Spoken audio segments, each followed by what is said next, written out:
स्वागत है आपका इतना स्वदेश पर। सबसे पहले तो आपसे ही पूछना चाहूंगी, आपको पिज्जा पसंद है सुशील जी? देखिए, बाजार जहां पे पहुंच गया है ना, तो अभी यहाँ दाल रोटी तो कोई खा ही नहीं रहा है। एब्सोल्युटली, क्योंकि कॉल तो आपने दी है।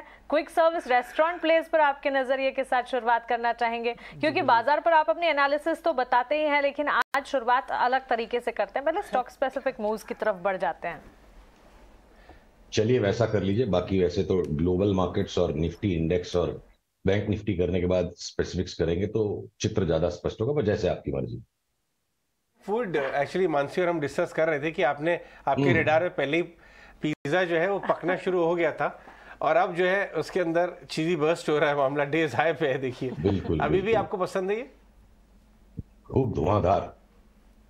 क्या लेवल्स लगते हैं क्या? देखिए हाँ देखिए अपनी ये, अगर ये चार्ट मेरे स्क्रीन से अगर प्रक्षेपित हो पा रही है, तो हम करीब करीब जब मई जून के महीने में हमने आपसे बात की थी 460-65 के भाव में, कि जुबिलेंट फूडवर्क्स में अब हमें एक दीर्घकालीन ऊपर का ट्रेंड बनता नजर आ रहा है, जो अगले साल 2 साल तक हमें ऊपर के ही भाव दिखाएगा। तो एक इनिशियल रैली भी जो हुई, दैट वाज क्वाइट स्मार्ट, 450 का 660 हो गया, और उसके बाद ये इनिशियल इस रैली के बाद एक करेक्शन कंप्लीट अब लगता है।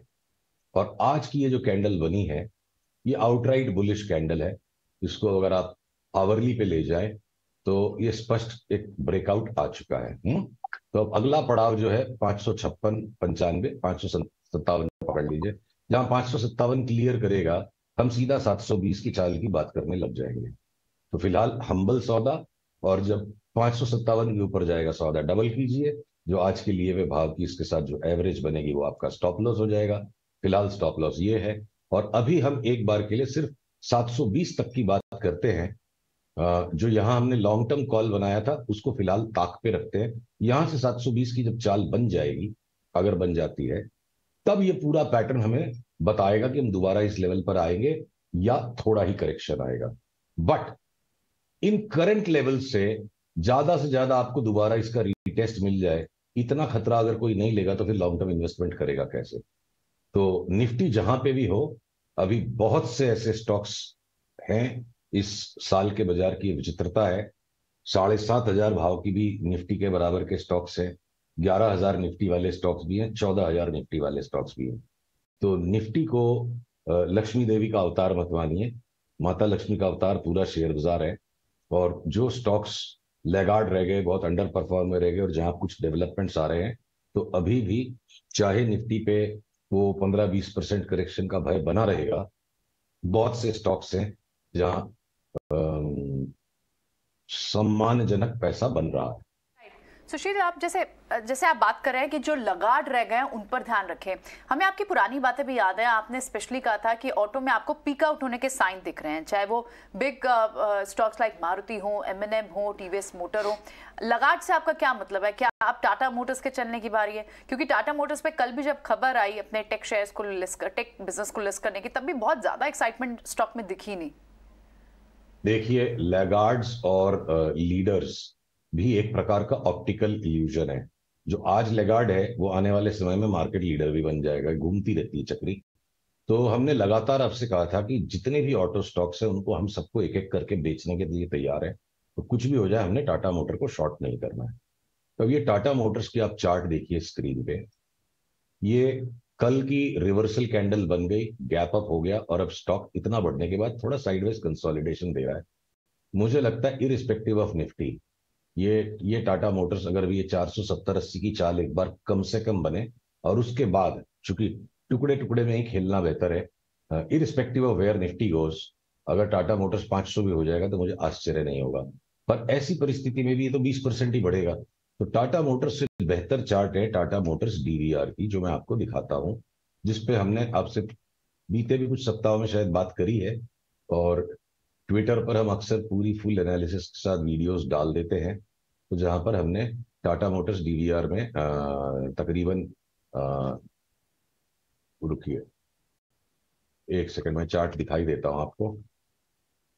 ये टाटा मोटर्स डीवीआर की चार्ट आ गई। हमने करीब करीब 30% बढ़ने की बात का अनुमान लगाया है। तो डीवीआर का देखिए प्रीमियम जो है ना घट जाता है, जो डिफरेंशियल है प्रीमियम में, जब भी टाटा मोटर्स में ऊपर की चाल आती है, तो F&O में सौदा बनाने की बजाय डिलीवरी टाटा मोटर्स DVR की लेने के लायक चार्ट बड़ी अच्छी लग रही है। और जैसे ही ये 229 रुपए का लेवल क्रॉस करेगा, इसमें एक सेकंड ब्रेकआउट आएगा और हम इसको 280 से लेकर 290 रुपए तक के बीच की अपेक्षा रखते हैं। एक बहुत छोटा स्टॉक आपने चुना है इस बार बात करने के लिए। मैं ये कैविएट करूंगा कि ये वाकई में रिटेल इन्वेस्टर ट्रेडर्स का एक टाइम पे बहुत चहेता स्टॉक हुआ करता था, फिर थोड़ा ऑफ रेडार हो गया, और वो है वोडाफोन आइडिया। एक तरफ तो टेलीकॉम में आपके भारतीय जो ऑलमोस्ट ऑल टाइम हाई या मल्टी ईयर हाइज की तरफ जाके थमे हैं, थोड़ा 850 860 से थमा है, लेकिन वोडाफोन में आज एक्टिविटी दिख रही है 11.5% की, जो कि 90 पैसे है। लेकिन आपको ऐसा लग रहा है कि चार्ट्स पे कुछ अच्छा स्ट्रक्चर बन रहा है? देखिए, कुछ स्टॉक्स जैसे कुछ दोस्त होते हैं, कुछ दुश्मन भी होते हैं, मतलब कुछ लोग और कुछ स्टॉक्स ऐसे होते हैं जिनके साथ आप अपने दिमाग के साथ डील नहीं कर सकते। आपका दिल कहे तो वहां काम कीजिए। तो जो भयावह स्टोरी है चारों तरफ वोडाफोन आइडिया में, अब इस चार्ट के आज जो बड़ा मूव और ब्रेकआउट आ गया, इसके एंटीसिपेशन में हमने 2 दिन पहले जब ट्विटर पे एक प्रश्नात्मक ट्वीट डाली कि ऐसा क्या आखिर आ सकता है वोडाफोन आइडिया में, ये स्टॉक 20 रुपए तक चला जाए, तो भारी भर्त्सना का सामना करना पड़ा। और इस भर्त्सना का भी हम मापदंड रखते हैं कि जितनी ज्यादा भर्त्सना होगी उतना बड़ा सौदा करना है। तो इनोसेंट होके जो सिर्फ ट्रेडिंग करना जानते हैं, उनके लिए इस चार्ट पे काफी आकर्षक पैटर्न बना है, जो मैं आपको एक ही मिनट में दिखा देता हूं। ये देखिए, पिछली वाली जो चाल थी ना, ये सिंपली एक ए वेव, बी वेव और ये सी वेव थी।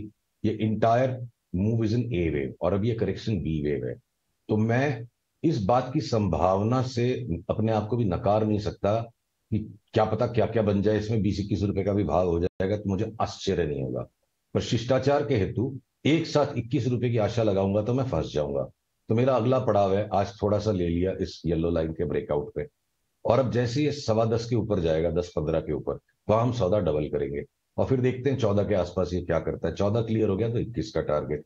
स्टॉप लॉस रखना होगा, क्वांटिटी लिमिट की रखिए। और अगर आप बहुत ही बुद्धिमान है और बुद्धि को संयम में नहीं रख सकते, उसको काबू में नहीं रख सकते, तो ये सौदा आपके काम का नहीं है। क्योंकि ड्राइव करते वक्त और ट्रेड करते वक्त जो सोचेगा वो अपनी गाड़ी भिड़ा देगा।